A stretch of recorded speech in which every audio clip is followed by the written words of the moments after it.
nidaamka loo sameeyay shidaalka waxaa ka mid ah ilaa iyo 282 block bay Soomaali ay leedahay oo shidaal ah waxa la isku haystaa 3 block kaliya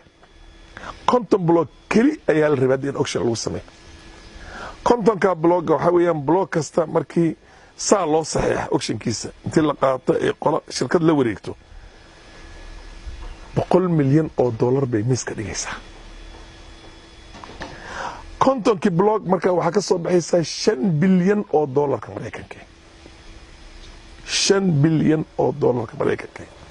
Soomaaliya maanta $5 bilyan iska daayay $2 bilyan kale hadii ay hesho al-shabaabna soo afjari kartaa Soomaaliya oo dhan isku keeni kartaa wax allaale wax dhibaato oo jirto oo dhan ba xal baa loo heli karaa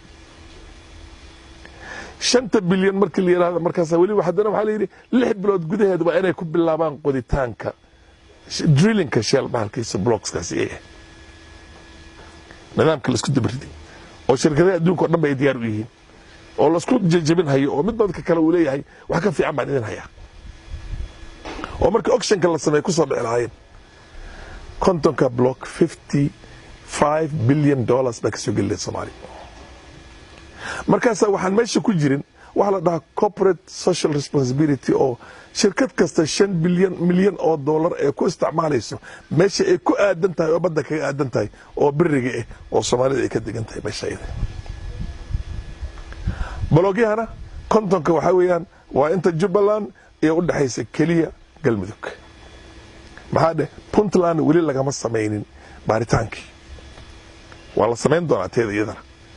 Somaliland xeebteeda lama sameeynin wali baaritaankii iyadana waa la sameyn doonaa iyadana 200 maxay ahayd mid kastana waxa weeyaan 150 nautical miles marka uu yartahay iyo badda ka baxsan yahay waa 200 kilomitir ka badan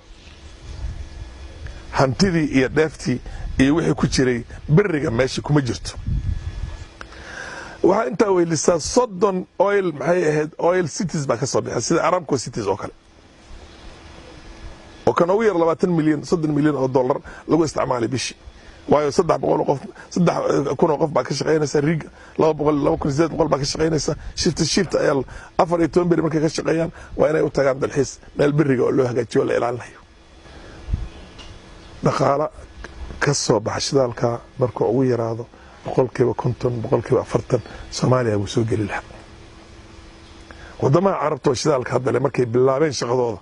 5% waxay ku bilaabi jireen iyo wax ka sii yar bay ku bilaabi jireen iyo wax yar toban hadda dhow bay Sacuudiga ay 100% Aramco ay la wareegtay waa 60-70 sano ka dambe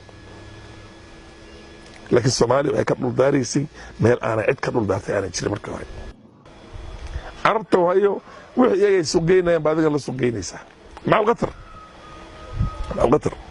ورك الرسمي وأنا يعني هيسمى intelligence كخطر السعودية مارتي إمارات كإنه كل الدونين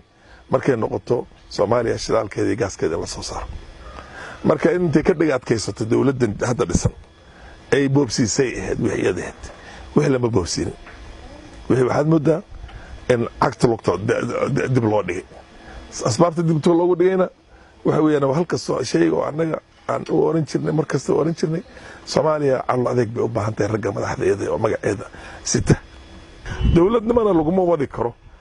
cabsi laguma wadi karo iyo maartay bamisteri baa lagu wadi karaa dalaalka hindiga oo meeshan jooga ayaa ku wadi karaa inuu customer kana uu farxa kan la soco maya tan alla adeeg bay u baahan tahay wararka aan qabnana waxa weeyaan arinta shidaalka interference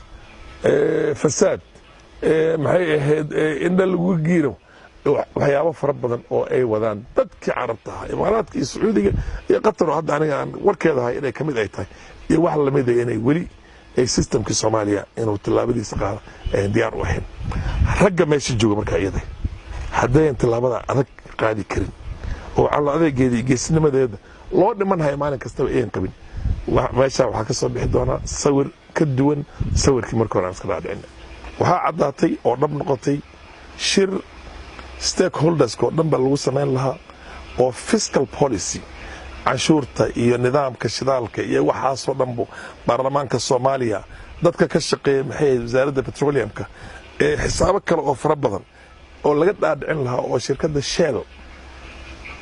ee ku iclaanisay inay iyada ee kharajkeeda dhanba ay bixin doonto laakiin meel ammaan ah oo Soomaaliya u dhow in lagu qabto oo lagu tashtay in Arsaba lagu qabto hotel kamid Arsaba laakiin dawladda Itoobiya nin kale oo ku shaqaynaya jirin Soomaali kaliya u taal shirka asaga waa la cancel gareeyay wadagaso shirka asaga waa la cancel gareeyay shir kale ku xigay oo ahaa second round of the bid marka la bilaabo bidki roundkiisii oo shirkadii isku tagaan meesha la yiraahdo Istanbul asagana waa la cancel gareeyay shir kale oo conference kale oo saddexaad baa jiray oo Houston in lagu qabto ahaa asagana oo bishan hadda anaga naga dhamaa maxay bishan afraad ay ahaan lahayd waqti ay ka noqoto asagana ma dhici doono saan u baahanahay inaan aad iyo aad aan ugu hambaliyo u baahanahay waxa weeyaan 3 qof mise 4 qof oo Soomaali ah oo aqoontooda aanan caadi ahayn ayaa jiraan oo ka shaqeeyay arintan batroolka Soomaaliya meelo badan ka soo shaqeeyay oo ka soo shaqeeyay batroolka maxay Ciraaq oo ka soo shaqeeyay Sacuudiga oo ka soo shaqeeyay maxay ahayd ka soo shaqeeyaan barkamid Norway meelo badan ka soo shaqeeyay ma jirta nin lawyer oo gas and law waxa weey gas and petroleum law wax la dhaha jira oo takhasus gooni ah oo aniga faaraxan kula hadlay maadaama aan lawyer ahay aan ogahay maxaa aniga ma artay arrimaha ku dhex jiray ay la u sameeyay baa jira nimankii saddexdii iyaga ahaabo wararka saan ku maqleena xilkii ay hayeen oo ka soo shaqeeyeen waa laga fariisiyay dad kala meesha la soo geliyay على الأقل 3 كمية مد بأنا ولي لقى فلسطين كان اللب كنت أجي حتى